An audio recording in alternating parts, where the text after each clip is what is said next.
Right, so minor pentatonic. There's 5 shapes. We're going to start with the first one.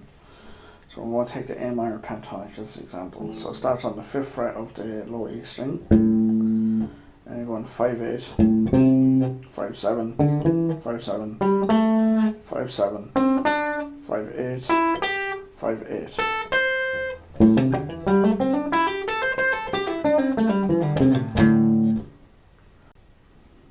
So the notes of the A minor pentatonic are as follows.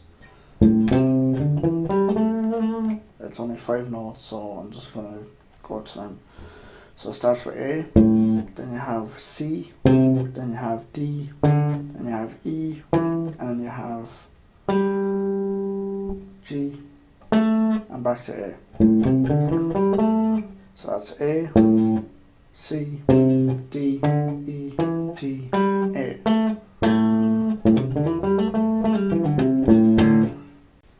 So from the A minor pentatonic that we just covered,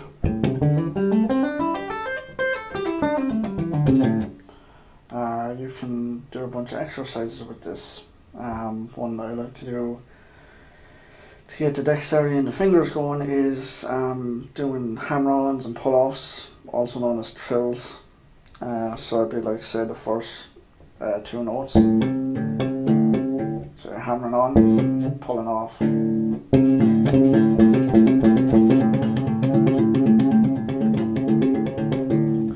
then you can do it with the 2nd string, 3rd string, next string, next string, and next string. So the A minor pentatonic, another exercise that I also like to do if you want to separate hammer-ons and pull-offs.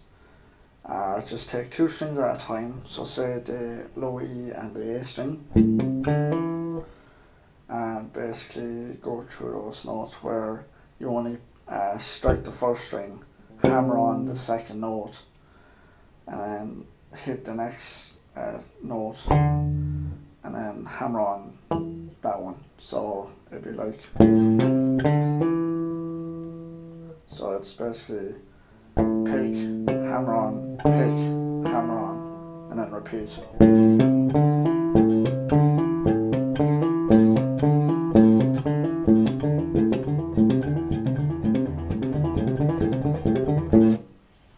So that does be a good exercise to do, just to get used to hammering on, and you can go through the rest of the notes in the scale going across the neck as well. So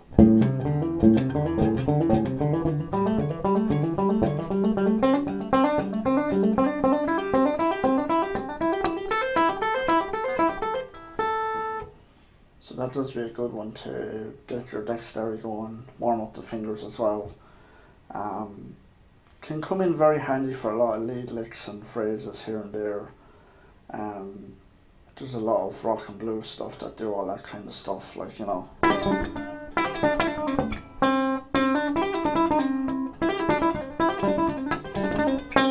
All that kind of stuff. It's all hammer-ons and pull-offs for the most part. You'll find it with loads of phrases that players like Slash will do, Gary Moore, some Tin Lizzy stuff, Led Zeppelin. There's loads of different bands that use that kind of stuff all over the place.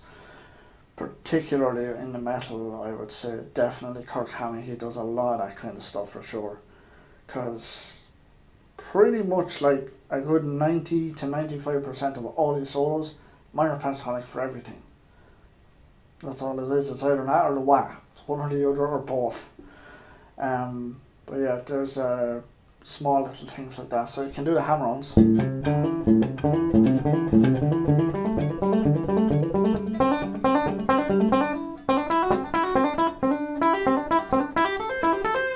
And then you can also do the reverse of that, the pull-offs. So say from the high E string, you're going to go from the 8th fret. So play the 8th fret or pluck the 8th fret, pull off to the 5th fret,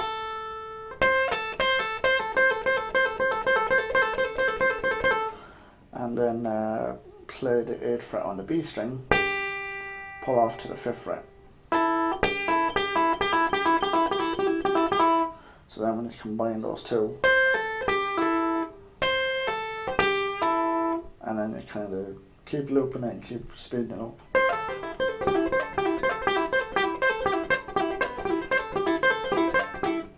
Not the cleanest, but you get the idea. And then from there you can also go down the rest of them. So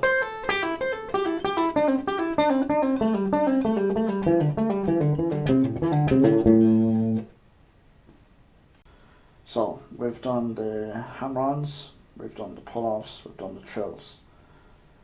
Trills are essentially combining the both of them, just played really, really fast. So what you can do from there is kind of mix it up.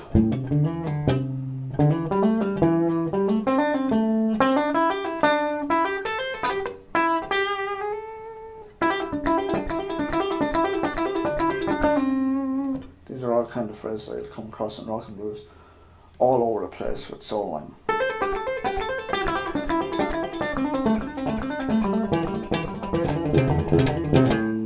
And that phrase in itself, it's a very simple repeating loop. So it's basically, say on the high E string you're going, and then it just repeats. So you're playing the fifth, you're hammering on to the eighth, pull off, and then you're striking the eighth fret on the next string down. So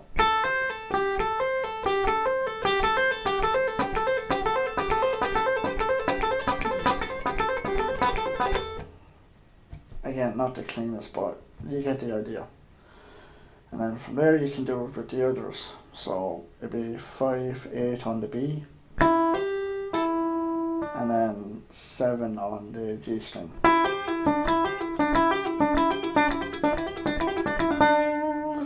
And then on the next ones, the G and D strings, it's 5, 7 and 7 on the D string.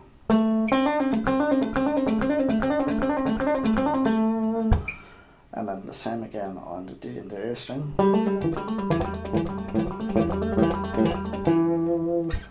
And then on the low A and E string, it's 5, 7 pull off, and then 8 on the low E string.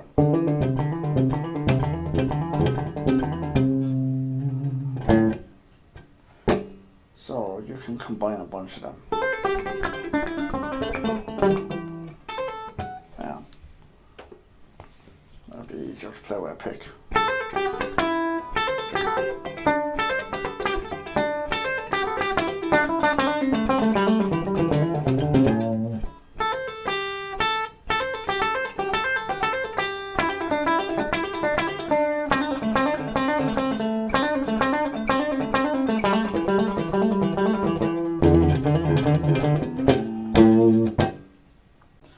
So another phrase or another little lick that I like to do to get the fingers going with the Minor Pentatonic is this one.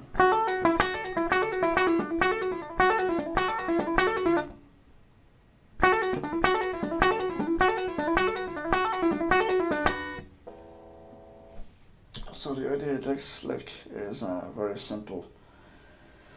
Right, so say 5th fret doing the A minor pentatonic, so you're basically going up and down or down and up on these 4 notes of the scale. So you're starting on the 5th fret, the high E string, hammering on and pulling off the 8th fret, and then you're playing the 8th fret on the B string and then pulling off to the 5th fret, and then hammering back on, and then it just repeats.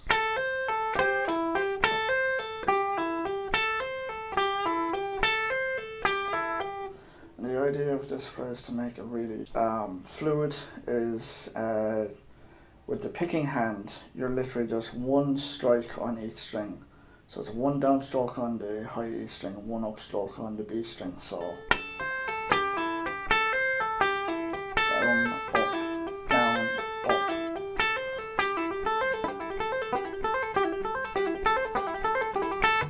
So as you get comfy with it, you'll gradually begin to build speed. It's a really good one to get the dexterity and the fingers going.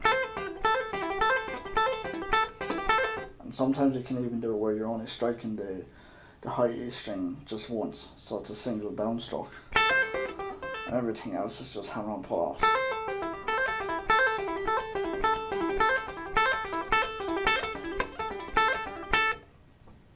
So yeah, that's another one to play around with. Right, so another simple idea that a lot of people will do, particularly in a lot of rock and blues stuff, that's, in my opinion, a very fucking lazy way of playing solos, is the whole double stops thing. So where you'd have the minor pentatonic, so the A minor pentatonic. Right, so you have those notes there. If you notice as you're going across there, it all goes across the 5th fret on the start. And then for some of the other notes, or most of the other notes, it's mostly around the 7th. So on the A, D and D, sorry, on the A, D and G strings, it's 5/7. And then on the bottom two, it's 5/8. So because there's two strings next to each other that share those same notes or those same frets, you get a lot of rock and blues players that will just take the laziest way of soloing and basically be doing all this kind of stuff.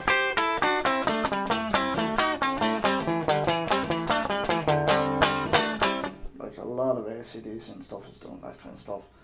A lot of Chuck Berry and all those kinds of players. And I'm not necessarily shitting on them, but it's not something I would necessarily go with because, again, in my opinion, it's a very lazy way of soloing. But at the same time, it's a good starting point to go into soloing. So, to do these double stops, you're basically just barring across two strings. So say the high E string, for example, right? You're barring across the 5th fret, and you're barring across the 8th fret, and that's barring the high B and high E strings. So you're using one finger to fret both of those notes together, so they're right next to each other. And then you have the same on the G and B string, and then the same on the D and G string. And then the A and D string. And you can kind of do it on the lower strings here. But generally it sticks around the middle notes for the most part, so.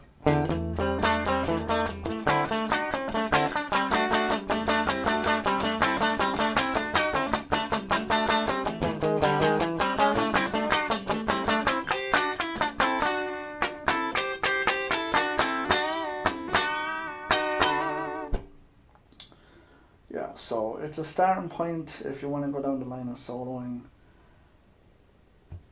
but it's only an option. I wouldn't necessarily recommend it as a soloing technique that would be suitable for a lot of rock or metal stuff. With some of the blues stuff, some of the punk stuff, maybe you can get away with it, but for the most part, unless there's a few bends in there,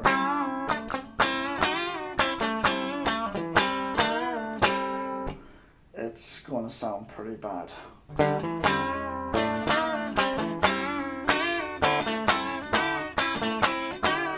Like even Kirk Hammett does it this sometimes. Sorry.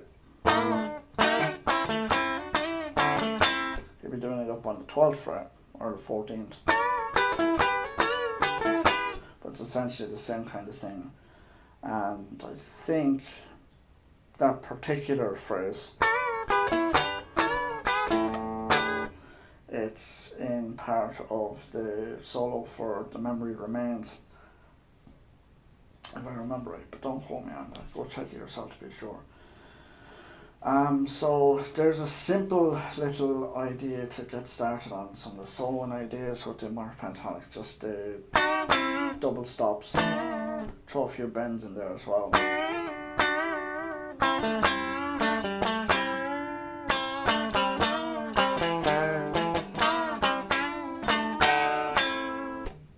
You can do stuff like that. So hopefully this will be something to, chew on, digest. Maybe it might come into your playing, maybe not. But hopefully you might find some use out of this.